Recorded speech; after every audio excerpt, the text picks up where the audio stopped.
Good evening. The show is The Smoking Section. My name is Stephen Helfer. Every Wednesday at 7 p.m.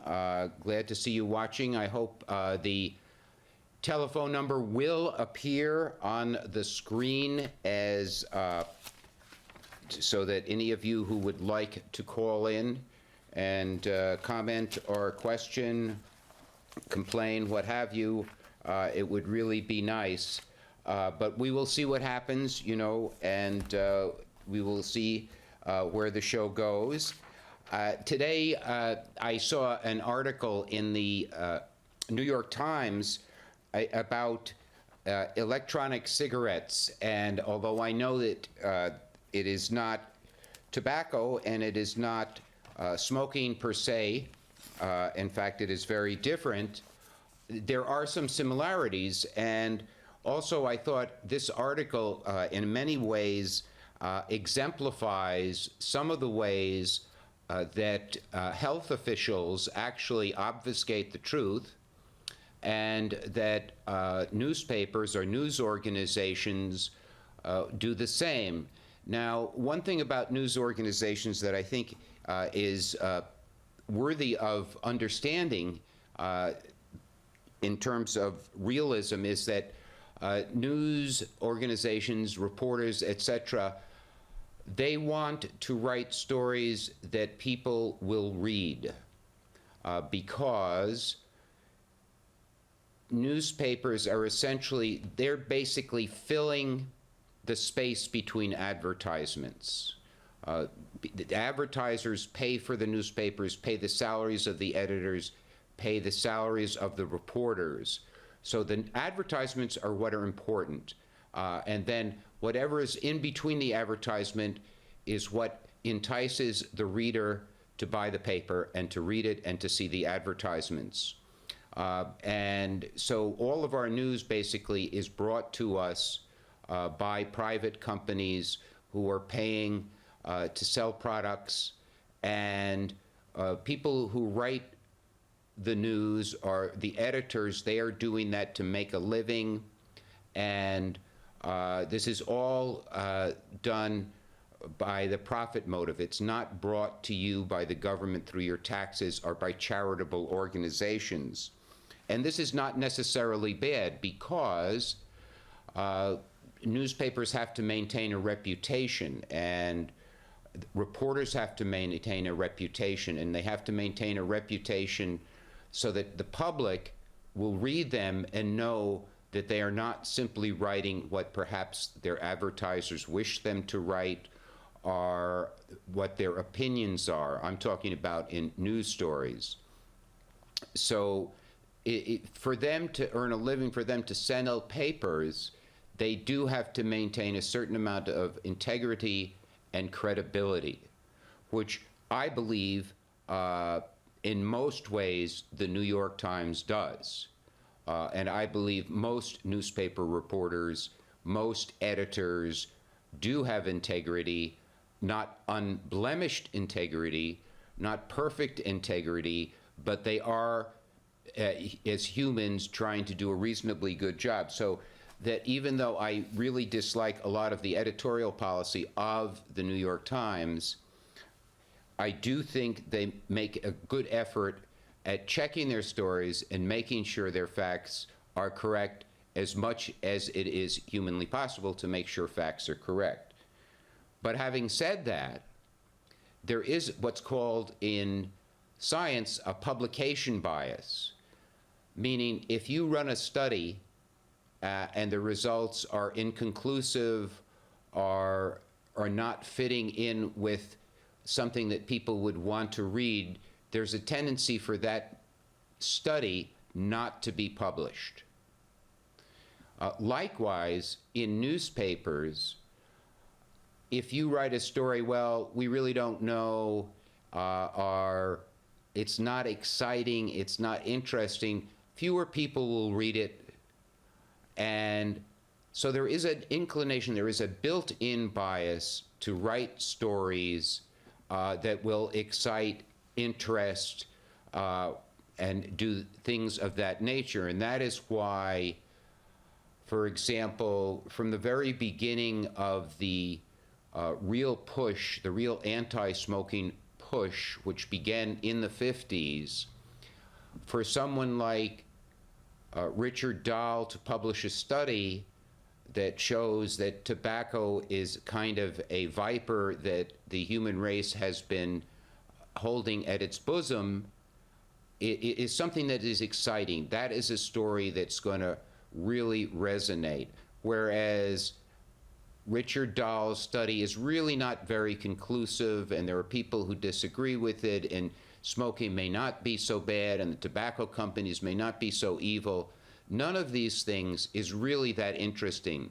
So I think even the best of reporters, even reporters who have the most integrity, do have a bias to write stories that are exciting. And tobacco is a viper we have been nursing at our bosom, is a much more exciting story than it really isn't. So having said that, I looked at a story here in the Times today about electronic cigarettes, and I think it contains a lot of misinformation and a lot of what I would call spin, not only by the reporter himself or herself, I think it's a male reporter, but no, it's actually female, but by health officials. And so I thought I would discuss that a little, even though it might not be of frightful interest to anybody.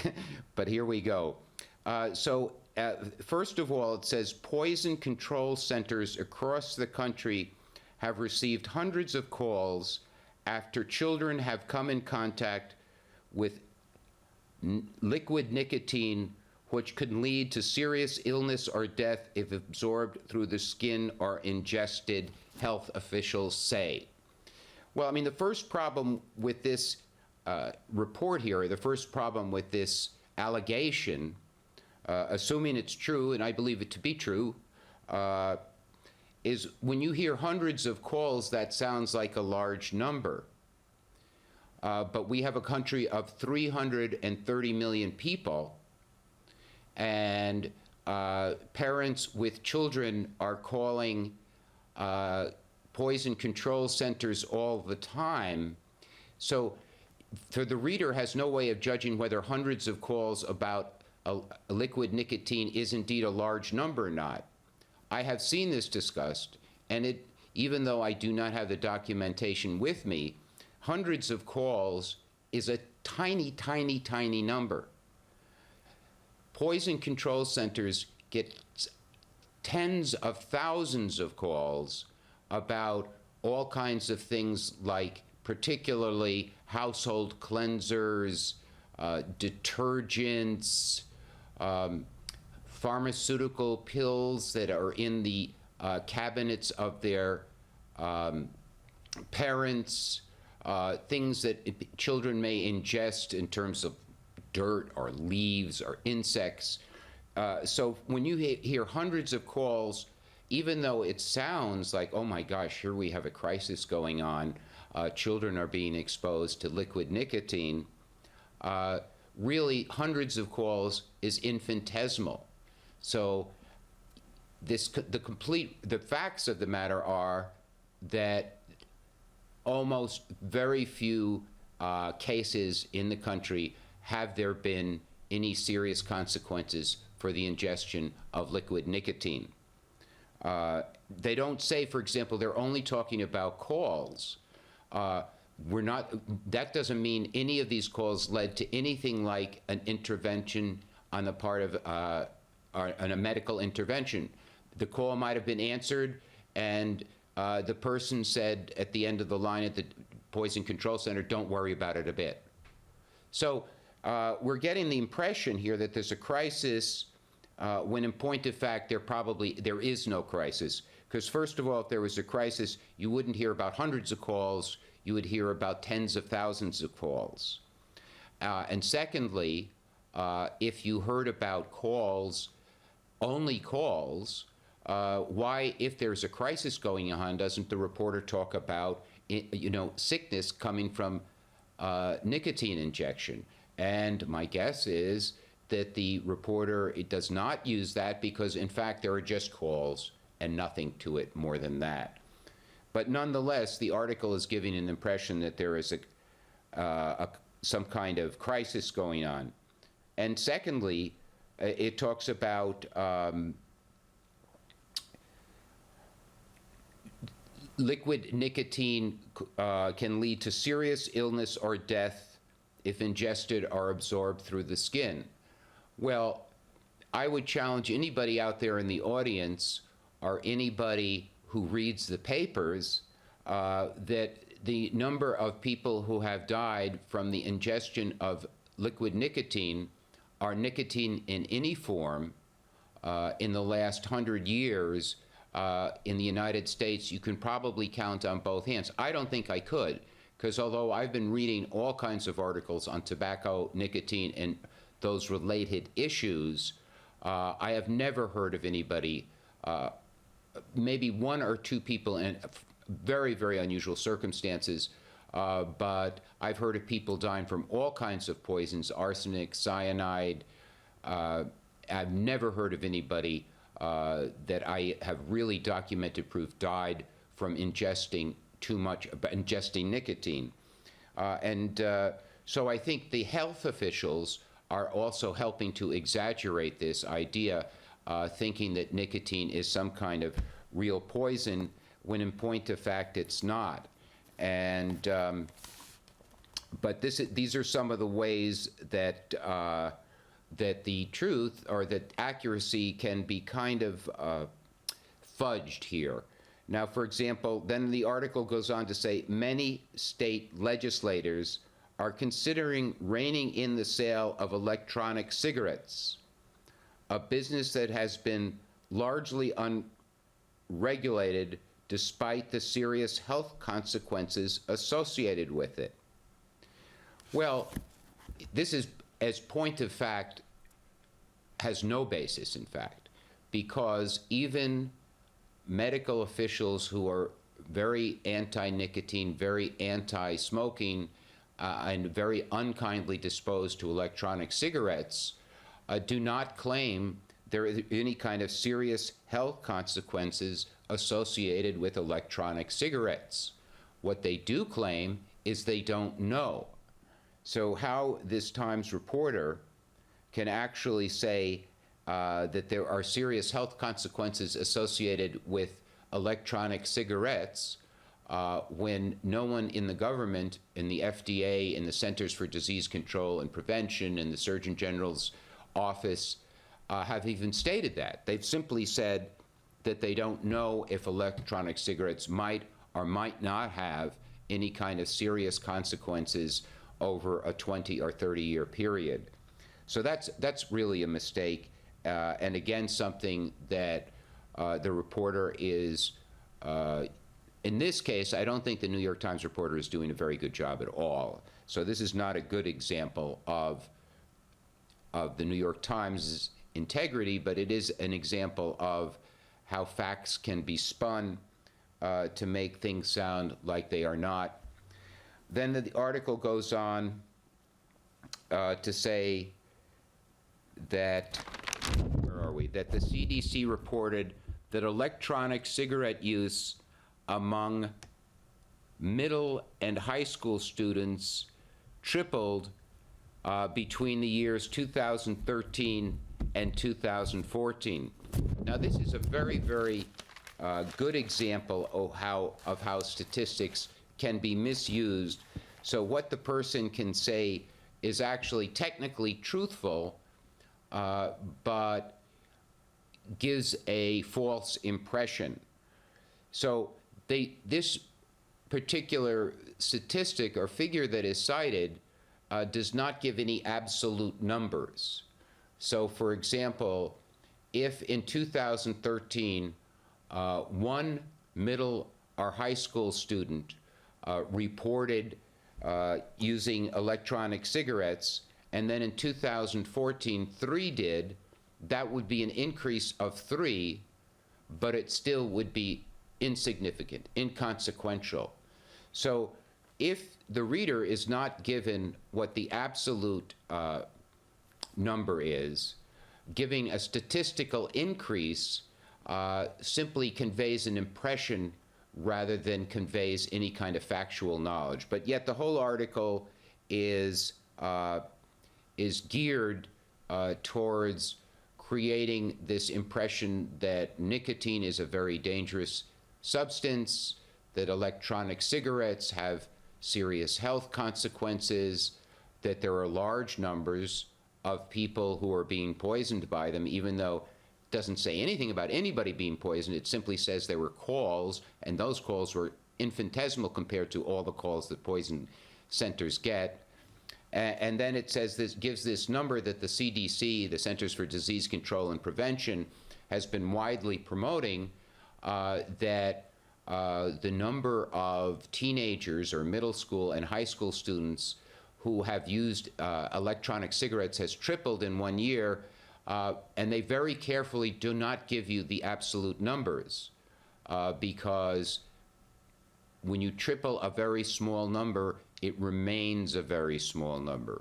The classic example of this is if you buy one lottery ticket and then your friend buys 2 lottery tickets, he or she has 100% greater chance of winning the lottery than you, which sounds like a lot, but because your chance of winning the lottery is so small to begin with, even though you increase it by 100%, it's still very small. Now, this is used over and over and over again by anti-smoking activists. For example, they will say that your risk of developing lung cancer is increased by 20% if you report long-time exposure to secondhand smoke.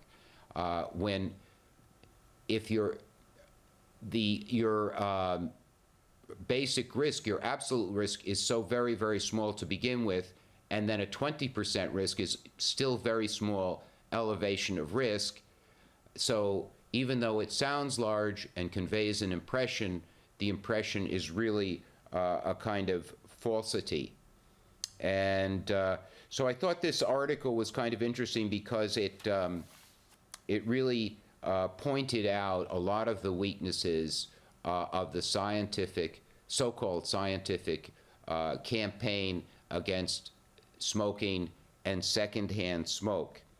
And of course, another thing that is problematic with all of these is that they're all self-reporting. We really don't know how many teenagers are smoking or not smoking. We only know that in anonymous surveys that they are given, we know what they report, but we do not know if that is accurate or not. These are all self-reporting. Likewise, when someone says, oh, gee, I was exposed to so much secondhand smoke as a child, or when I worked in the restaurant business, we don't know if that's accurate or not. To a large extent, our memories are very fallible. We don't even know. One classic example that I always think of is every time I hear somebody, or I often hear someone say, oh, I smoke smoke 3 packs a day of Camels, and I quit like that. Well, I mean, I just don't think there are that many people who, even in 1965, which is when the largest number of Americans smoked regularly, I don't think there were that many people who really smoked that much. Well, I think I'm going to take a trip to the Smoker of the Week here, and let's see if we can just arrange this a little bit differently. And I got this from a British newspaper, the Daily Mail, and this is an article from 2008, so it's not perfectly current, but I thought it would give another anecdote. And, a lot of people put down anecdotes, like my friend Jeff, who has been on the show, always dismisses any anecdote I bring up, and he says, oh, that's just an anecdote. But I think it's important to realize that the plural of anecdote is data. And so this is a piece of datum, and the many that I bring up. And this gentleman's name is Jack Priestley, and this is his 100th birthday that he's pictured here. And he is feeling fit as a fiddle, he says. And he has been smoking for the past 91 years.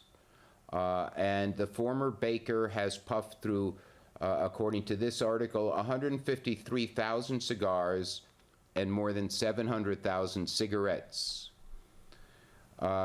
He had his first puff of tobacco in 1917 when he was 9 years old, and smoked for 20 cigarettes a day. And then after 57 years of puffing cigarettes, he gave up on the advice of his doctor in 1975 and has since gotten through the day with 10 Corona cigars per day. And so certainly in this particular case and many of the cases I present, those are anecdotes, and anecdotes are, the plural thereof is data. And, you know, it's funny because whenever you bring up the case of many people who have lived to be very advanced age, who have smoked for 90 years, smoking what the FDA calls a toxic mix of 7,000 chemicals, all people will tell you, well, that's just an anecdote, so we can dismiss it. It's actually a piece of evidence, but we can dismiss it.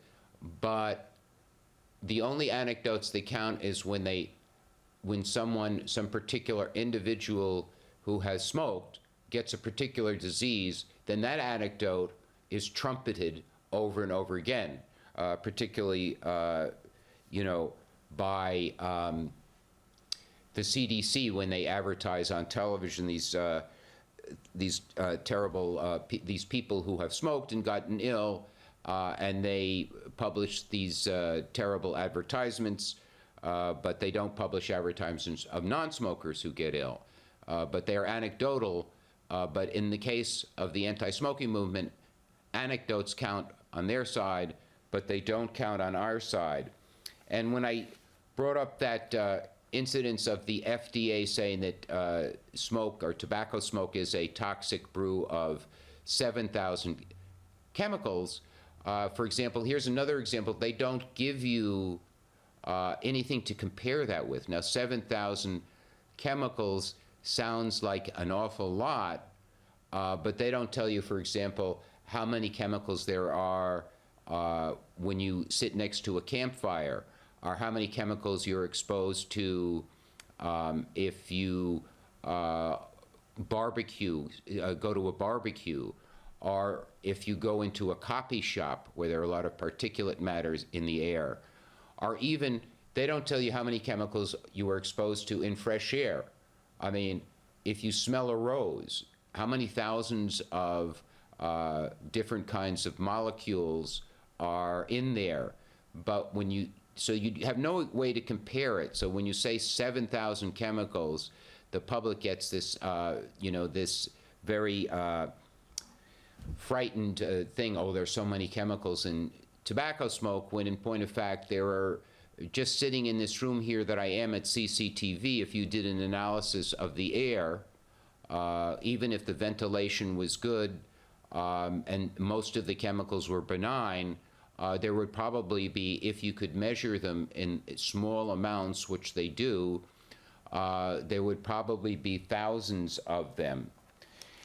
You know, a friend of mine was, we were talking about Amy Winehouse, and I was mentioning how tragic it was that she actually died from actually drinking too much. It seems she just overdosed on alcohol, and he's a pretty adamant anti-smoker, and so he brought the smoking issue up. But here's a very, very difference between alcohol or these opioid drugs and smoking. Assuming everything they say about it is true, smoking that is, We're talking about something that takes 30, 40, 50 years to harm you. No one has ever overdosed, or died from smoking too many cigarettes. So there's a very big difference there. We are in the midst of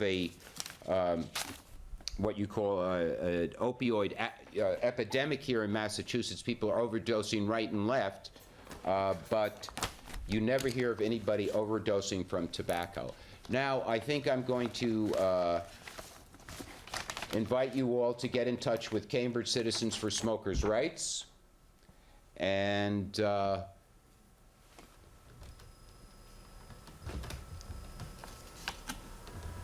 thank you for watching the smoking section. Please watch us every Wednesday at